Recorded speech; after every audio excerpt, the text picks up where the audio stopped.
Gegužės 30 dieną konsultavimo tarnybos mokymų centre Agroakademija vyko tarptautinė konferencija, kurioje patirtimi dalijosi žemės ūkio konsultavimo, verslo, mokslo įstaigų vadovai.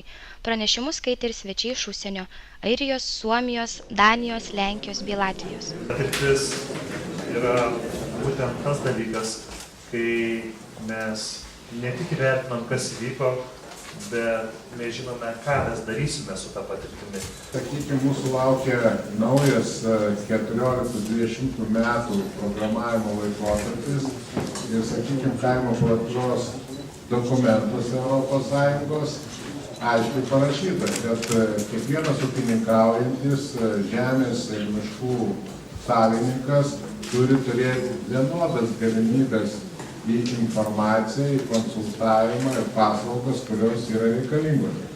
Todėl šiandieną žinių perdavimo sistema ir inovacijų diegimas tampa labai aktualus.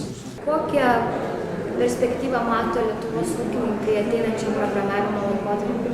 Vis dėlto gamtosauga, kompleksiniai reikalavimai ir sveikas maistas tikrai bus tie reikalavimai, kurių reikės laikytis. Konsultavimo tarnyba seniai jau kėlė tą klausimą ir ragino mūsų ūkininkus ir žemdirbius visus, kad laikytis kompleksinių reikalavimų, nes jie tikrai ateis ir kaip matom, jie neužilgo ateis, o ne visi dar esam pasiruošę. Ir manyčiau, tikrai turėtų atkreipti didžiulį dėmesį ir kreiptis į konsultantus, kad greičiau įvertintų jų ūkį, pastebėtų, kokie netitikimai yra jų ūkiai ir juos greičiau šalinti, kol dar nepritaikė sankcijų. Mintimis apie ateinantį ES programavimo laikotarpį bei ateities perspektyvomis dalijosi svečias iš Suomijos.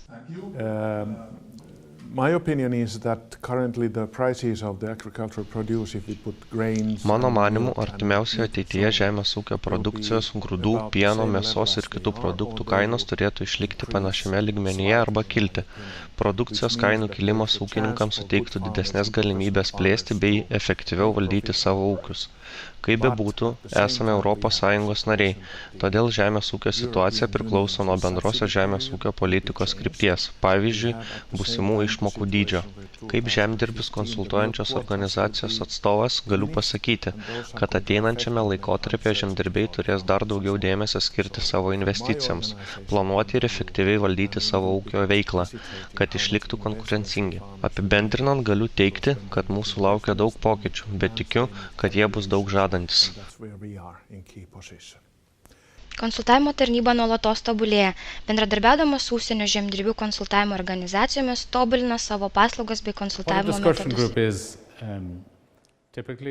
Vienas efektyviausių konsultavimo metodų taikomų mūsų organizacijoje – diskusijų grupės, kurios sudaromos atskirose šalies regionuose. Vieną grupę dažniausiai sudaro apie 15-20 ūkininkų. Grupės susitikimai organizuojami 8-10 kartų per metus. Noriu pabrėžti, kad susitikimai rengiami vis kitame ūkyje, todėl ūkininkas turi galimybę gauti vertingų patarimų ne tik iš konsultanto, bet ir iš kolegų. Vienas geriausių diskusijos grupių rezultatų – jų metu ūkininkai pradeda dalintis patirtimi vienas kitą konsultuoti.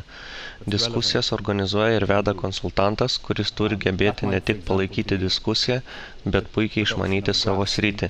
Jei grupė žemdirbių specializuojas, pavyzdžiui, pienininkystės ir tuo laikotarpiu jiems yra svarbus pašarų ruošimo klausimas, konsultantas turi gebėti atsakyti visus šios srities klausimus bei suteikti reikiamas konsultacijas.